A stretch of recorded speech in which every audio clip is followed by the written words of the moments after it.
les informations d'ici et d'ailleurs sur Radio La Frontière. C'est parti pour tout de suite.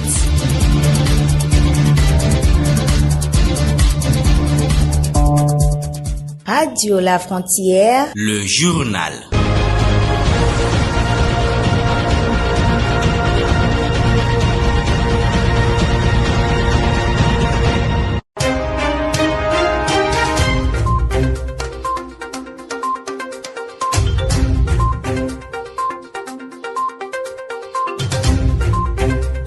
À la une de cette session d'information hebdomadaire, le Niger qui devient le 3e pays du Sahel frappé par un coup d'État après le Mali et le Burkina Faso n'est plus président du Niger depuis la nuit de ce mercredi 26 juillet. Mohamed Bazoum a été renversé par le chef d'état-major des armées du Niger, ce dernier qui contrôle désormais le fauteuil présidentiel.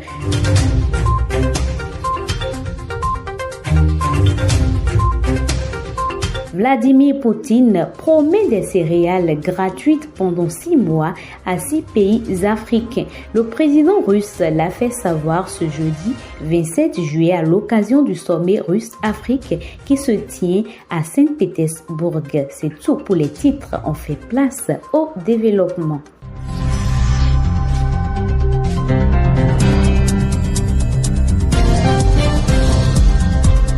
Merci de nous avoir rejoints pour cette session d'information qui démarre par après une longue journée d'incertitude, le président du Niger, Mohamed Bazoum, est déchu de son fauteuil ce mercredi 26 juillet 2023 à travers une déclaration lue à la télévision à 23h temps local. Un groupe de 10 officiers par la voix du colonel Amadou Abdraman a affirmé avoir mis fin au régime de Bazoum. Tout est parti tôt dans la matinée du mercredi lorsque les éléments de la garde présidentielle auraient bloqué l'accès à la résidence du président Bazoum et le retiendraient ainsi que son ministre de l'Intérieur. Malgré les appels de la communauté internationale et les médiations avec la présidente, les putschistes ont finalement pris le pouvoir. On écoute un extrait des déclarations. Ce jour, 26 juillet 2023, nous, forces de défense et de sécurité, réunis au sein du Conseil national pour la sauvegarde de la patrie, CNSP, avons décidé de mettre fin au régime que vous connaissez. Toutes les institutions issues de la 7e République sont suspendues. Les secrétaires généraux des ministères se chargeront de l'expédition des affaires courantes. Les forces de défense et de sécurité gèrent la situation. Il est demandé à tous les partenaires extérieurs de ne pas s'ingérer. Les putschistes reprochent au président sa proximité avec la France, la situation sécuritaire et la mauvaise gouvernance économique. Le chef de l'État béninois, Patrice Talon, a été mandaté par le président de la CEDEAO, Ahmed Bolla, pour négocier avec les militaires putschistes.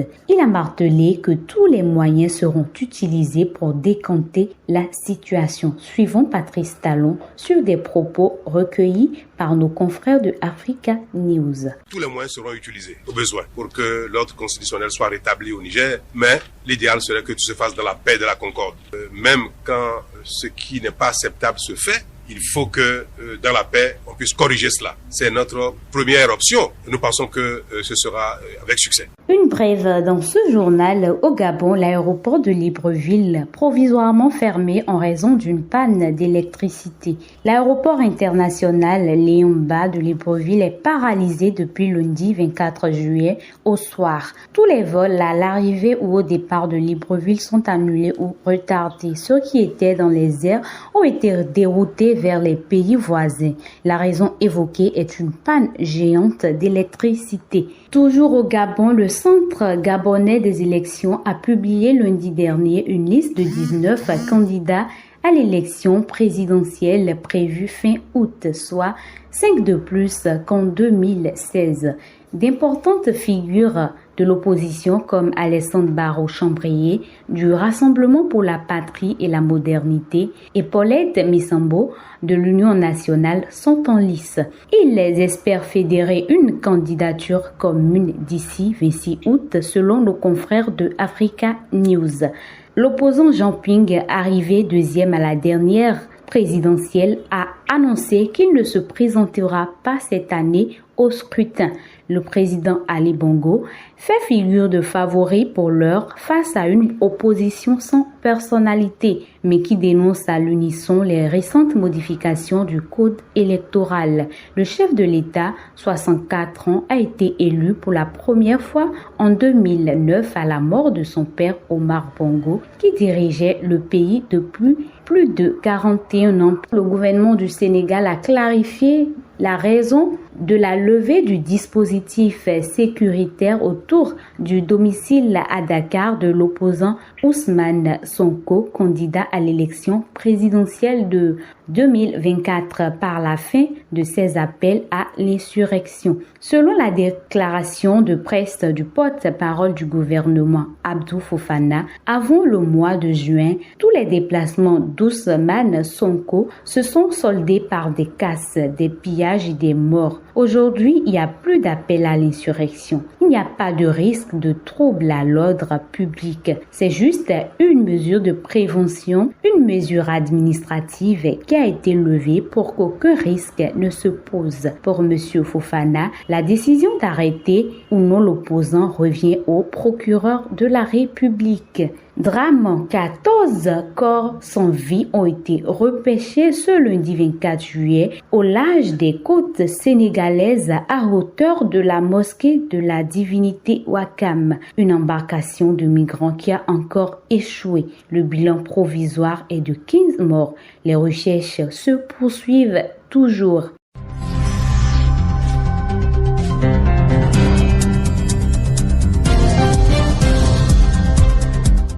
Publi-reportage dans ce journal annoncé depuis quelques mois à Plus Bénin, la nouvelle chaîne de télévision béninoise est désormais une réalité. La télévision diffuse depuis le 24 juillet 2023 ses programmes.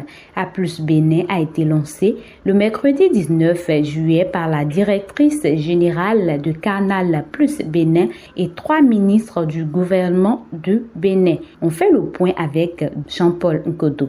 Dans son tout nouveau studio, A Plus Bénin, à travers une conférence de presse conduite sous forme d'émission, voit officiellement le jour. Cette chaîne de télévision, qui se veut le miroir du pays, est née de la vision du groupe Canal Plus et de l'État béninois de faire rayonner le Bénin et de stimuler l'écosystème audiovisuel. A Plus Bénin vient répondre à une demande des abonnés béninois qui ne se retrouvaient pas forcément dans le contenu que leur proposait Canal Plus. Yacine Alao, directrice générale de Canal Plus Bénin. Ça fait très longtemps maintenant que nos abonnés nous réclament de pouvoir voir davantage sur les antennes de Canal Plus du contenu béninois. Les Béninois souhaitent voir des histoires dans lesquelles ils peuvent se retrouver. Frédéric Dezert, le directeur général de A Plus Bénin, résume sa mission en 3 points: créer, former et transmettre. L'ambition d'A Plus Bénin, c'est d'être une chaîne qui s'adresse à tout le monde, une chaîne généraliste.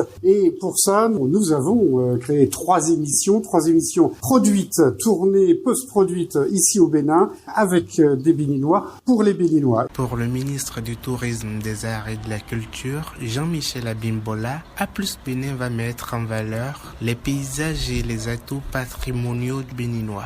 À travers A Plus Bénin, nous aurons l'occasion de mettre en valeur, bien évidemment, les talents béninois, les artistes, mais également les paysages, les reliefs béninois. Nous allons mettre en avant la singularité béninoise. D'accord. Et ce sera une façon pour le Bénin de se faire mieux connaître, de se révéler mieux aux Béninois, mais également aux étrangers, au monde entier. Aurélie Adam Soulé-Zoumarou, ministre du numérique et de la digitalisation, explique que la chaîne A Plus Bénin vient aux côtés des autres chaînes existantes pour contribuer à l'amélioration du paysage audiovisuel en donnant la parole à tous les Béninois en apportant une nouvelle dynamique de production dans le secteur des médias. Le gouvernement et son chef ont voulu poursuivre la mise en œuvre des actions qui permettent de révéler le Bénin aux Béninois et au monde entier, bien entendu. Le secteur des médias au Bénin n'échappe donc pas à cette vision d'un Bénin qui se dévoile sous son meilleur jour. Et récemment, avec le lancement de la télévision numérique terrestre, les actions autour de l'amélioration, le renforcement de la qualité de l'audiovisuel, on voit bien que ce sont des éléments qui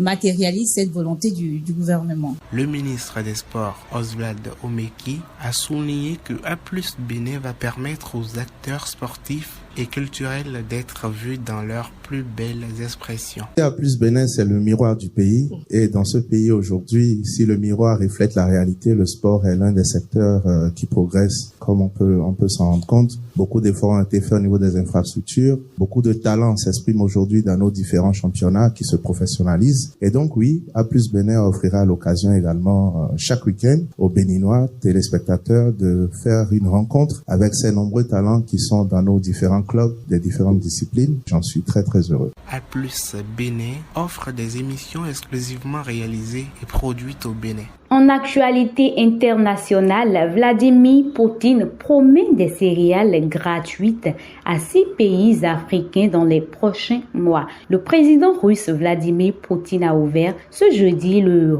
sommet russe-Afrique qui se déroule à Saint-Pétersbourg sur fond d'inquiétude des pays du continent après l'abandon par Moscou de l'accord céréalier avec Kiev. 49 États africains prennent part à ce sommet selon un communiqué du ministère russe des Affaires étrangères. L'objet est de renforcer le partenariat économique et sécuritaire avec l'Afrique.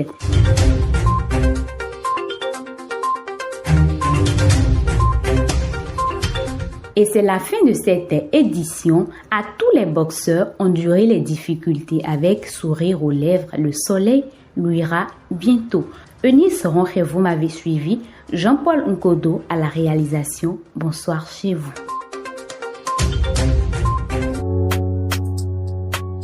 Je sais que je suis un ghetto boy. Le sourire de ma mère, c'est ma best of joy. Je dois faire du laissage, j'ai pas le choix.